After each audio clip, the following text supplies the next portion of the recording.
नमस्कार दोस्तों, क्या आपको पता है 23 नवंबर को इस धरती पर कुछ ऐसा हुआ जिसने सभी वैज्ञानिकों को हैरान कर दिया। इथियोपिया में एक ज्वालामुखी है हाइली गुपी। पिछले 12,000 सालों के इतिहास में यह ज्वालामुखी एकदम शांत पड़ी थी, लेकिन अचानक बिना किसी चेतावनी के ये फट गई। इसका धमाका इतना तेज था कि मीलों दूर खड़े लोगों को लगा जैसे कोई बम फट गया हो। इस विस्फोट से आसमान में करीब 500 फीट ऊंचा राख और धुएं का एक विशाल बादल एस क्लाउड बन गया। यह बादल इतना बड़ा था कि इसे स्पेस से भी साफ देखा गया है।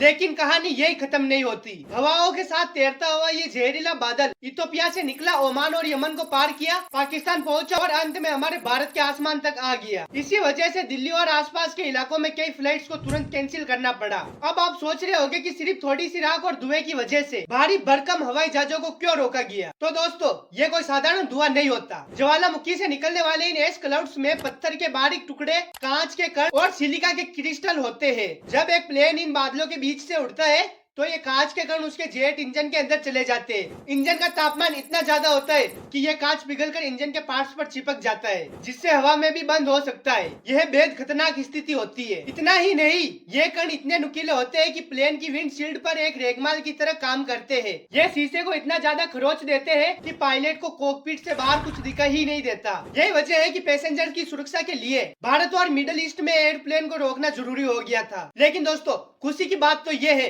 कि इतना बड़ा हादसा होने के बाद भी एक भी इंसान की इसमें जान नहीं गई। इसका मुख्य कारण है कि ज्वालामुखी जिस जगह पर है वह दुनिया की सबसे वीरान जगहों में से एक है। इस जगह का नाम है दानाकिल डिप्रेशन। इसे धरती की सबसे गर्म जगह भी माना जाता है। यह पूरा इलाका समुद्री लेवल से नीचे है और यहाँ का तापमान अक्सर 50 से 55 डिग्री सेल्सियस तक पहुँच जाता है और यहाँ मीलों दूर तक कोई नहीं रहता। लेकिन अगर आप यहाँ के नजारे देखेंगे तो आपको अपनी आंखों पर यकीन नहीं होगा। यहाँ जमीन पर पीला, हरा और नीला रंग फैला हुआ है। उबलते हुए एसिड के तालाब है और नमक के पहाड़ है। ये जगह पृथ्वी कम और दूसरा प्लेनेट ज्यादा लगती है। जियोलॉजिस्टिक और वैज्ञानिकों के लिए ये जगह किसी स्वर्ग से कम नहीं है, क्योंकि यहाँ उन्हें धरती के टूटने और बनने की प्रक्रिया लाइव देखने को मिलती है। अब सबसे बड़ा सवाल ये है, आखिर इतने सालों से बंद पड़ा यह ज्वालामुखी अचानक क्यों फट गया? इसके पीछे का कारण बहुत गहरा है। दरअसल अफ्रीका महाद्वीप धीरे धीरे दो हिस्सों में टूट रहा है। हम सबने स्कूलों में पढ़ा है कि करोड़ों साल पहले पूरी दुनिया की जमीन एक जुड़ी हुई थी, जिसे पेंजिया कहते थे। फिर वो टूटा और आज के 7 महाद्वीप बने। लेकिन ये टूटने की प्रक्रिया आज भी नहीं रुकी। इथोपिया का यह इलाका एक टेक्टोनिक टाइम बम के ऊपर बैठा है। यहाँ जमीन के नीचे 3 बड़ी टेक्टोनिक प्लेट्स मिलती है,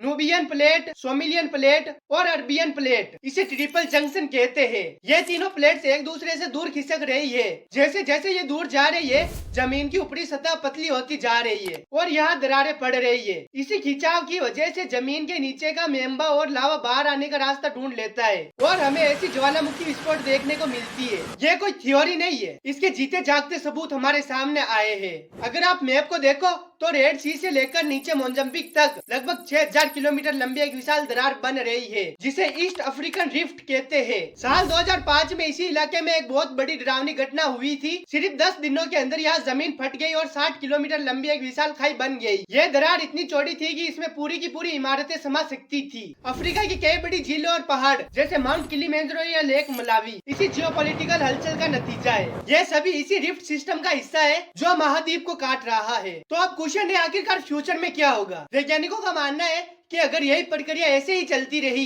ये प्लेट्स एक दूसरे से दूर जाती रहेगी, लगभग उसी रफ्तार से जिस रफ्तार से हमारे नाखून बढ़ते हैं, 2 से 5 सेंटीमीटर हर साल। लेकिन जियोपॉलिटिक्स टाइम में एक बहुत बड़ा बदलाव है। आज से करीब 5 से 10 मिलियन साल बाद पूरी अफ्रीका का यह हिस्सा मुख्य महाद्वीप से पूरी तरह अलग हो जाएगा। इन दरारों में समुद्र का पानी भर जाएगा और दुनिया के नक्शे पर एक नया महासागर जन्म लेगा। आप और मैं तो उस समय तक जिंदा नहीं रहेंगे, लेकिन ये ज्वालामुखी विस्फोट याद दिलाता है कि हमारी धरती अभी भी बदल रही है और प्रकृति की ताकत के सामने इंसान की ताकत कितनी छोटी है। तो दोस्तों, मैं था आपका दोस्त आदिप घाटत। आई होप आपने लाइक कर दिया होगा। अगर नहीं किया हो तो प्लीज यार इस वीडियो को एक लाइक करके चैनल को जरूर सब्सक्राइब कर दे और बेल आइकन प्रेस करना तो भूलना ही मत। अपनी राय कमेंट बॉक्स में जरूर बताएं और आज का कैसा था वीडियो। आई होप आपको इस वीडियो को देखने के बाद कुछ समझ आया होगा। तो मिलते हैं हम अगले वीडियो में, तब तक बाय बाय।